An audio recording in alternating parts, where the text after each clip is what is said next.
Hi friends, నీరజ్‌కి 2 days నుండి health బాలేదు. Full cough, cold. అసలు డే టైమ్‌లో అయితే అంతగా రావట్లేదు. బట్ నైట్ టైమ్ అయితే కఫ్ ఎక్కువొస్తుంది. నైట్ టైమ్‌లో నిద్ర కూడా ఉండట్లేదు. ఎందుకైనా మంచిదని చెప్పేసి ఒకసారి డాక్టర్ చెకప్‌కి తీసుకెళ్తే బెటర్ అని చెప్పి తీసుకెళ్ళాము. హాస్పిటల్‌కి తీసుకువెళ్ళాక డాక్టర్ రావడం హాఫ్ అన్ అవర్ లేట్ అయిందనమాట. ఈలోపు నీరజ్ మంచిగా ఆడుకున్నాడు అక్కడ ఉండే వాటితో.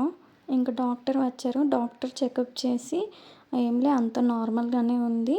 సీజనల్ ఫ్లూ వల్ల ఇలా వస్తుంది. 2 డేస్‌లో నార్మల్ అయితది అని చెప్పి మెడిసిన్స్ రాసిచ్చారు. ఈ డాక్టర్ గారైతే అసలు చాలా చూసారు. ఇంకా ఏమన్నా డౌట్స్ ఉన్నాయా అడగండి అని చెప్పేసి చాలా బాగా 15-20 మినిట్స్ వరకు మాట్లాడారు. ఆ మెడిసిన్స్ వేసిన తర్వాత 2 డేస్‌కి తగ్గింది నీరజ్‌కి కఫ్.